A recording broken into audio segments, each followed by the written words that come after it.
1857 is very important year in the history of India, especially in the history of modern India. The Great Revolt of 1857 started, and the people from various sections of the society, they participated in that movement. The movement actually started as a mutiny or Sepoy mutiny, but after that, the people from various sections of the society, peasants, artisans, workers, they participated the movement and made that movement Great Revolt. Some historians like D.V. Savarkar describe the movement as the first war of independence. So after coming of the Britishers, they started conquering the Indian territories, and within 100 years from Battle of Plassey, they captured most of the Indian territories. And they started not only ruling the India, they started interfering in the society and culture of India. The Reformation movement actually started by Raja Ram Mohan Roy or various social reformers, and the Britishers also helped them. So all this angered the general people also, and the soldiers within the British army, they were also not happy with the British authority. They started the mutiny, and after that they declared Bahadur Shah as the leader of that movement, and the movement started for the first time as in a large scale in India, especially throughout the northern India. So ICSE class 10, the first chapter is the first war of independence 1857. In this chapter, I will discuss about why the movement actually started and what happened after the movement, what happened after the revolt of 1857, what changes actually British brought in Indian administration, and how the company's rule came to an end. So all this I will discuss in this video, and this is the first chapter of class 10 ICSE. Hi, this is Suganta, and you are watching my channel History Online. This channel is for the students of ICSE, IC and West Bengal Board. Like my videos, share my videos, and please subscribe my channel.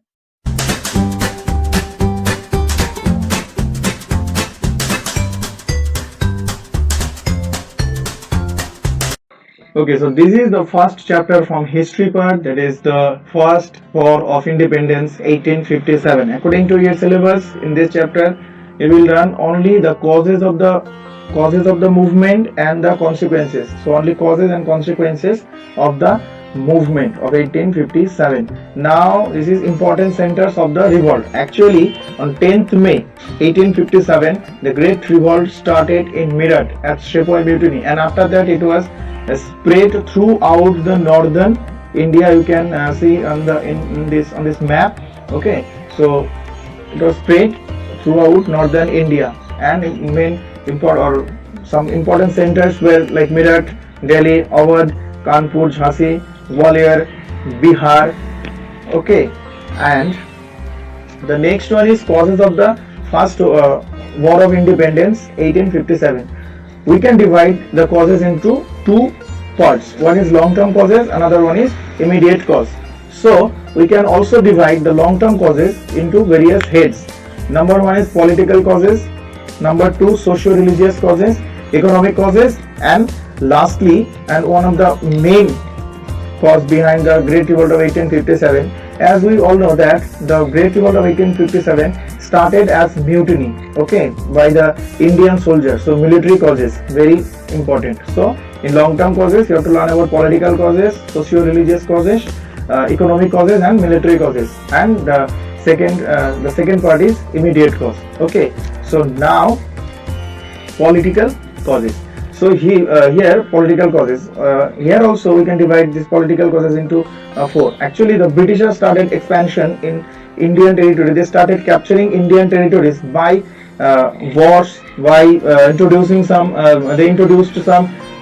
policies, okay, annexation policies. By that they started annexing the Indian territories or Indian states. Okay, so political causes we can divide into four. First one is policy of expansion.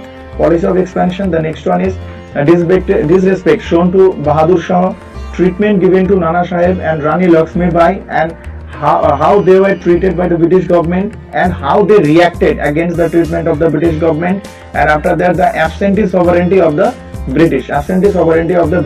It means that India was being ruled by the British government from England at a distance of thousands of miles. Absentee sovereignty of the British rule was resented by the Indians. The Armenian rulers like Mughals who had conquered India had in course of time settled in India. The revenue actually they collected from the Indians were spent in India only, but in the case of the Britain, the Indians felt that they were being ruled from England and Indians' wealth was being drained to England and not to utilized for their welfare. Okay, so now we're coming to policy of expansion. So the Britishers actually started conquering or they started annexing the Indian states by mainly by four ways. Okay, number one is by outright wars. Here, outright wars means the wars against Bengal rulers or Bengal Nawabs. Actually, they fought against Nawab Sirajuddaulah in Battle of Palassian in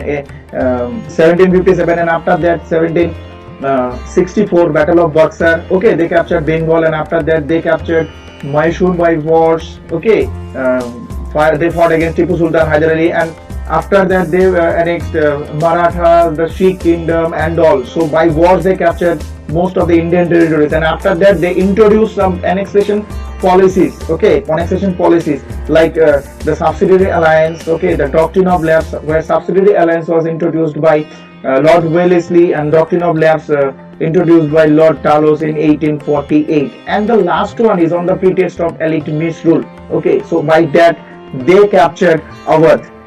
Lord Dalhousie's excuse for annexation Awadh was poor administration and misrule. In early February 1857, Nawab Wazid Ali Shah was disposed and court of directors ordered the annexation of entire province.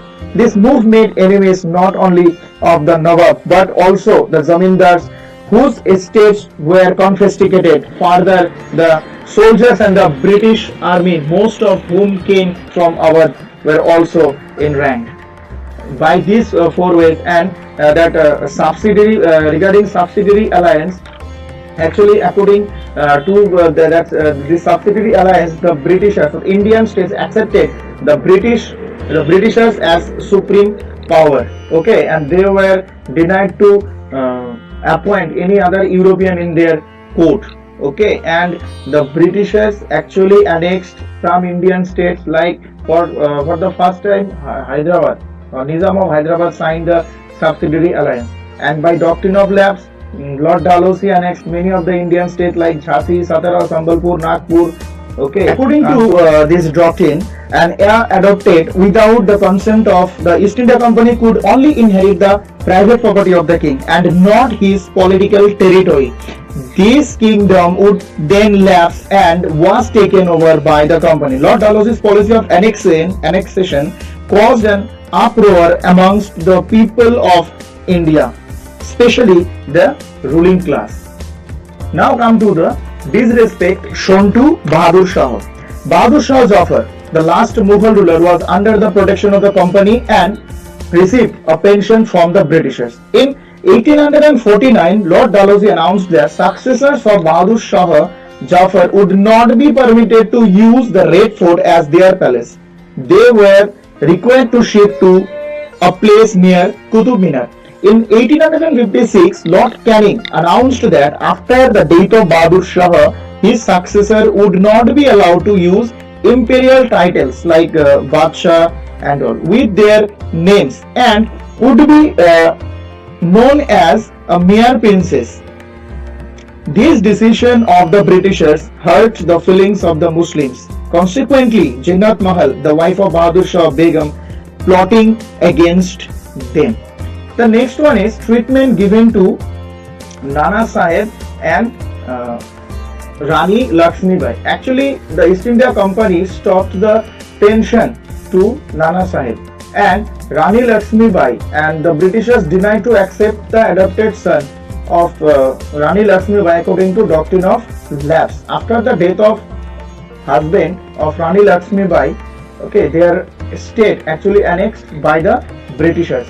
These steps actually angered the people, angered the ruler of Indian states like Jhansi, Satara, Sambalpur, Nagpur.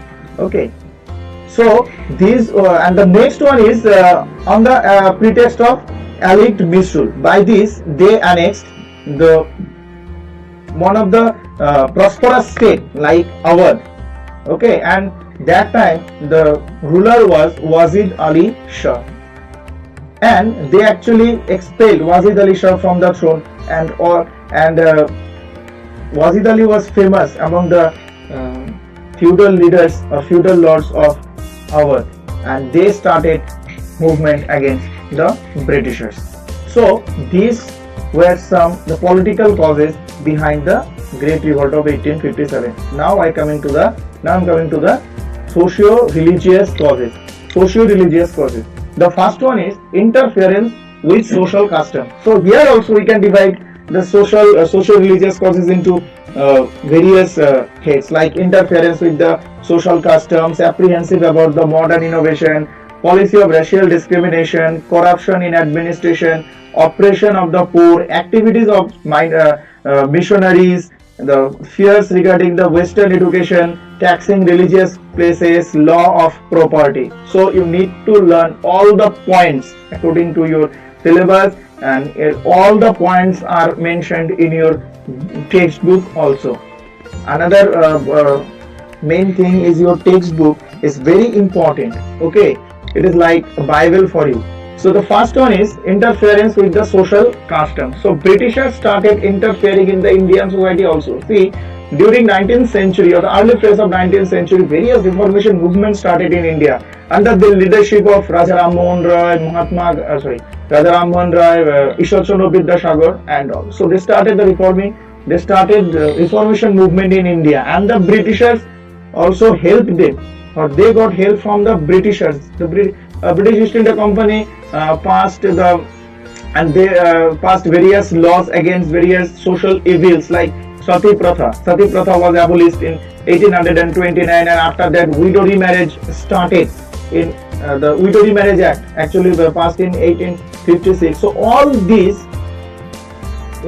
actually angered the common people, the orthodox people of India. The next one is apprehension about the modern innovations. People were suspicious of introduction of modern innovations like railways and telegraphs. There were rumors that telegraph poles were created to hang those who were against the British rule. Similarly, Orthodox Indians noted that in the railway compartments, the higher castes and the lower castes were made to sit side by side. They believed that the British had introduced such practices to defy their caste and religion. Okay, the next one is the policy of racial discrimination. The British officers were rude and arrogant towards the Indians. They believed that they were superior to Indians and followed a policy of contempt towards the Indians. They dubbed the Muslim as cruel and unfaithful. Some European officers ill-treated and insulted Indians. Such acts of unjust discrimination alienated the Britishers from the Indian masses. The next one is corruption in administration. The policy of petty officials were corrupt. The rich got away with crime, but common man was looted, oppressed and tortured. The next one is again oppression of the poor. The complex judicial system enabled the rich to oppress the poor, flogging, torture, imprisonment of cultivators for their inability to pay arrears of rent. The next one is activities of missionaries. The British were different from Indians in race, religion and sentiments. In the 18th century, the British showed a friendly attitude towards Indian religion. They had no particular zeal for their own religion, and the company even acted as trustee of some Hindu temples. However, in 19th century, this attitude underwent a change. The British began to interfere with the local religious and social customs. They denounced idol worship and dubbed local beliefs as ignorance. The next one is fears regarding the Western education. The Britishers actually introduced the Western education, or British East India Company introduced Western education in India first. Western education means English, modern science, and so the Bengal government established an English class in Calcutta Madrasa, which was a Muslim institution. Later, English classes were introduced in Benares Sanskrit College. The shifting of emphasis from Oriental learning to Western education was not received well by the people, especially the Pandits and the Maulavis, that means the orthodox people. They saw in it an attempt to discourage traditional Islamic and Hindu studies. All these angered the people, all these angered the general people also. The next one is taxing religious places.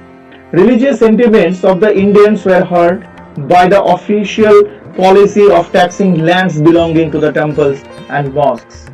The last one is law of property. The Religious Disabilities Act 1850 changed the Hindu law of property. It enabled a convert from Hinduism to another religion to inherit the property of his father. The Hindus regarded this as an incentive to give up one's religious faith. So these all were the socio-religious causes behind the 1857 revolt. The next one is the economic causes. Okay, economic causes. Firstly, the exploitation of economic resources, drain of wealth, decay of cottage industry and handicraft, economic decline of peasantry, growing unemployment, inhuman treatment of the indigo cultivators, poverty and famines, decline of landed aristocracy. The first one is exploitation of Indian or economic resources. In his book, Dadabhai Naoroji, in his book, The Poverty and Un-British Rule India, he explained, or he for the first time exposed the real character of the Britishers. He exposed how the Britishers exploited our country economically. Okay, and he gave the drain of wealth theory. He gave the theory of drain of wealth, and he showed how the Britishers actually drained the Indian wealth to London or to England by British East India Company. Actually, the British East India Company made India as one of the main producer of the raw materials of the industries, and after that they used to sell their finished product. During the Industrial Revolution, British East India Company made India one of the big producer of the raw materials for their industries, and they used to sell the finished products in India. Okay, their industrial products in India, and they actually made Indian market. They captured the Indian market, and thus the Indian cottage industry declined, or homemade industry or handicraft declined. The next point is economic decline of peasantry. The peasants were discontent with the official land revenue policies and consequent loss of their land. In fact, it was the peasantry that bore the heavy burden of taxes to provide money for the trade of the company, for the cost of administration and wars of the British expansion in India. For example, in Bengal, the land revenue was double the amount collected under the Mughals. So all this angered the peasants against the Britishers. The next point is growing unemployment. The traditional rulers had given financial support to scholars, teachers, and men of arts. The coming of the Britishers led to the decline of such rulers, and gradually their patronage came to an end. When the native states were annexed to the British dominion, thousands of soldiers and officials in administrative, military, and judicial posts became unemployed because British policies excluded Indians from high posts. All these people became bitter enemies of the British rule in India. The next one is inhuman treatment of indigo cultivator. Indigo trade was highly profitable to the British, but the condition under which the peasants had to work were inhuman. The peasants were forced to cultivate only indigo in the fields chosen by the British planters. If they planted anything else, their crops were destroyed and their cattle were carried off as punishment. The next one is poverty and famines. British economic exploitation, decay of indigenous or native industries, high taxation, the drain of wealth, stagnation of agriculture, and exploitation of the poor peasants reduced the Indians to extreme poverty. Famines ravaged the country in the second half of the 19th century. There were 12 major and numerous minor famines between 1765 to 1857. The famines were the result of droughts and the natural calamities as well as bad administration. The British government did nothing to lessen people's misery. The last point from the economic causes was decline of the landed aristocracy. The landed aristocracy, which included the talukdars and the hereditary landlords were deprived from their estates.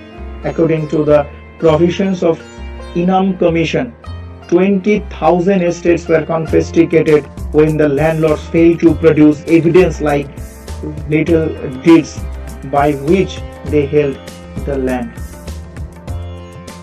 So these were some the economic causes behind the Great Revolt of 1857. Now move to the military causes or the main causes behind the 1857 revolt. So here also we'll discuss in points. Like the first point is ill treatment of Indian soldiers. Next one is General Service Enlistment Act. What was General Service Enlistment Act? And after that, larger portion of Indians in the British Army. Then bleak prospect of promotion or less prospect of promotions, deprivation of allowances, faulty distribution of troops, poor performance of the British troops, and lower salaries. The first one is ill treatment of the Indian soldiers. The East India Company established the British Empire in India with the help of Indian soldiers, despite the fact that Indian soldiers were as efficient as their British counterparts. They were poorly paid, ill-fed, and badly housed. The British military authorities forbade the sepoys from wearing caste marks, beads, or turbans, and they showed disregard for the sentiments of the sepoys. The next point is the General Service Enlistment Act. According to tradition, belief, it was a taboo for a Brahmin to cross the sea. The British Parliament passed the General Service Enlistment Act in 1856. As per this act, Indian soldiers could be sent overseas on duty. The act did not take into account the sentiment of the Indian soldiers. The Brahmin soldiers saw in this a danger of their caste. This led to a feeling of resentment among them. The next one is larger portion of Indians in the British Army. The number of British troops in India was never very large, with the British in the ratio as low as 1 in 4,000. This could not come true. Thus, it made it easier for the large number of Indian soldiers to take up arms against the Britishers. The next one is bleak prospects of promotions, less chance of promotions. All the higher position in employment were reserved for the Britishers, irrespective of their performance. Okay, even the Indian soldiers formerly occupying higher position in the armies of native princes could not rise above the rank of Subedar. The future of the Indian soldiers was bleak without chance of promotions. The next one is deprivation of allowances. The extension of British dominion in India adversely affected the service condition of the sepoys. They were required to serve in areas where from their homes without extra payment and additional bhatta. Okay, the Post Office Act of 1854 withdrew the privilege of free postage enjoyed by the sepoys. And after that, faulty distribution of troops. Places of strategic importance like Delhi and Allahabad had no British armies and were wholly held by the Indian soldiers. Indian soldiers had the feeling that the British were in difficulty and the safety of our Indian empire depends on them. They were therefore determined to strike at them at a suitable time. The next one is poor performance of the British troops. The British army suffered major reverses in the First Afghan War, in the Punjab War, in the Crimean War. Okay, the Santal tribesmen of Bihar and Bengal, armed with axes and bows, rose up against the British, temporarily sweeping away the British rule from their areas. Though the British suppressed the Santal uprising, the disasters they suffered proved the myth that the British were invincible. It further revealed to the Indian soldiers that the British army could be defeated by the determined Indian army. And the last point is lower salaries. The wages of the Indian soldiers were inadequate to support their families. On the other hand, the British soldiers received more than 8 times the salary of the Indian soldiers. So the Indian soldiers actually suffered, and they were faced discrimination. Okay, where the Indian soldiers were paid very low wages. They got very low wages. The service condition was not good, and after that, all mainly for all these causes, the Indian soldiers, or all these causes actually made Indian soldiers in the British Army anger, and Indian soldiers, they started the mutiny. They started the revolt of 1857. So these all were the causes, mainly the long-term causes. Now I will discuss about the immediate cause of the Great Revolt of 1857. Immediate cause: the introduction of the Enfield rifle in place of the old-fashioned musket is considered as the immediate cause of the war. In 1856, the British authorities decided to replace the old-fashioned musket by the new Enfield rifle. The loading process of the Enfield rifle involved bringing the cartridges to the mouth and beating off the top greased paper with the teeth. In January 1857, there was a rumor in Bengal regiment that the greased cartridge had the fat of cow or pig. The sepoys were now convinced that the introduction of greased cartridges was a deliberate move to defile Hindu and Muslim religions, as the cow is sacred to the Hindus and the pig is a taboo to Muslims. So both the Hindus and the Muslim soldiers refused to use these cartridges and staged an uprising when they were forced to use them. So this was mainly the immediate cause behind the Great Revolt of 1857, or the first war of Indian independence. And after that, in Barakpur on 29th March, under the leadership of Mangal Pandey, for the first time started revolt against the Britishers. And after that, from 10th May 1857, the actual movement started. The movement actually started 1857 on 10th May, and on 11th May, the revoltees, they try to convince Bahadur Shah, and they actually forced to Bahadur Shah to lead the movement, and the movement actually started in Meerut, and after that it was spread throughout the northern India. Now, according to your syllabus, after causes you have the consequences or effect of the Great Revolt of 1857. So now I will discuss about the consequences, effect or significance of the movement. Impact of the movement or the consequences of the movement. The main impact of the movement was that the control of Indian administration was transferred from the East India Company to the Crown by the Government of India Act 1858. Queen Victoria became the Empress of India. Actually, before 1857 revolt, British East India Company, one of the trading company of Britain, they used to rule India. But after the Great Revolt of 1857, the rule of the British East India Company was abolished, totally abolished, and according to the Indian Act, Government of India Act 1858, okay, the administrative power or administration was transferred from East India Company to the British Crown.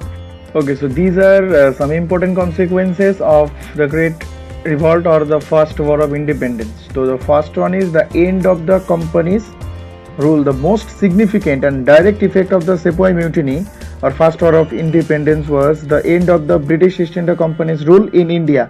The influential leaders of England understood the mistake of keeping the administration of such a vast country in the hands of a trading company. The Government of India Act of 1858, passed by the British Parliament, transferred power from the company to the Crown. Indian administration was placed directly under the Crown, under the Queen Victoria of England. Okay, the next one is Queen Victoria's proclamation.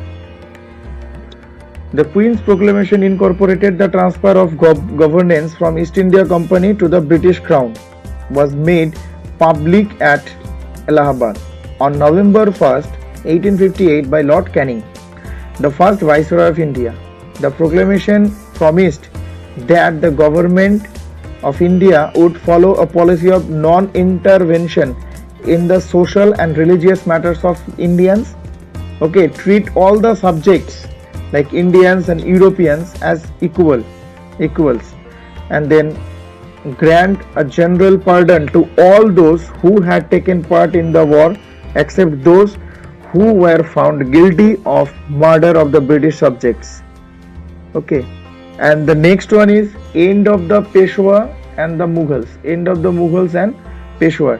With the death of Bahadur Shah II, that means the last Mughal ruler. With the death of Bahadur Shah II, who was deported to Yangon, the Mughal dynasty came to an end, and Nana Sahib, the last Peshwa, had taken an active part in the uprising and had fled to Nepal after the failure of the uprising. So, the office of Peshwa also came to an end. Okay. The next point is relation with princely states. The policy of annexation and the doctrine of lapse were abandoned. Some of the Indian princes had remained loyal to British and had helped them in suppressing the uprising. Their loyalty was rewarded with the announcement that their right to adopt heirs would be respected and the integrity of their territories guaranteed against future annexation. In 1876, Queen Victoria assumed the title of the Empress of India. Okay. Now the next point is policy of divide and rule. After 1858, the British continued their policy of divide and rule by turning the princes against the people, provinces against the province, caste against caste, group against group, and above all, Hindus against Muslims. They alienated the people from their rulers by giving them special protections and concessions. Okay, the next one is racial antagonism. The British believed in their racial superiority and they thought that a social distance was to be maintained to preserve their authority over the Indians. Railway compartments, parks, hotels, clubs, etc., reserved for Europeans only, were visible manifestations of the racialism. The next one is the foreign policy. Foreign policy. India's foreign policy was dictated by the interests of the British government. It fulfilled the two aims of the British: protection of its Indian empire and expansion of British economic and commercial interests in Asia and Africa. The next one is increased racial bitterness. The next consequences is increased racial bitterness. After the uprising of 1857, racial bitterness increased. The British dubbed all Indians as unworthy of trust and subjected them to insult and humiliation. In fact, the entire structure of the Indian government was remodeled and based on the idea of superior race. Next one is religious changes. The British rulers declared emphatically their policy and not interference in the religious affairs, customs, traditions of the Indians. The next one is changes in army. The Indian army was recognized after 1858 to prevent the reoccurrence of another uprising, and they took some steps mainly to prevent the another uprising. Like the strength of the European troops in India was increased. The ratio of European to Indian troops was fixed at 1:2 Bengal Army and 2:5 Madras and Bombay armies. So practically the same ratio was mentioned till the First World War. The general principle adopted was that the number of Indian sappers should not exceed twice that of the European troops. And after that, European troops were kept in key geographical and military positions. Okay. And the next one is economic exploitation. So after 1857 revolt, the Britishers started economic exploitation in India. India was turned into a typical colonial economy, exporting raw materials and importing finished goods. The salaries and allowances of the Secretary of States and members of Indian Council, the civil servants and military officers were a large drain on the country's resources. Rural artisans, then peasants, industries such as handicrafts and spinning and weaving collapsed. The Indians had to pay heavy interests and dividends on the British capital invested in India. The British invested their surplus capital in India in railways, plantation, calamities, jute mills, coal mills, jute mills, shipping, etc. And Dadabhai Naoroji, in his book Poverty and Unbritish Rule India, he exposed the, or he gave the drain theory, economic drain theory, and by which he explained economic exploitation in India caused by the Britishers. The next one is rise of nationalism. The uprising of 1857 was the first struggle of the Indian people for freedom from the British imperialism. It paved the way for the rise of national government. The sacrifices made by the revolutionaries like Rani Lakshmi Bai, Nana Sahib and Mangal Pandey served as a source of inspiration for the future freedom fighters. The heroic struggle also established valuable traditions of resistance to the British rule. So these are some the consequences of the Great Revolt. So this was the chapter. You need to study the topics which are in syllabus only, and the syllabus is given in the first page of every chapter. So follow the syllabus, study, and keep watching my channel. Like it, share it, and subscribe my channel.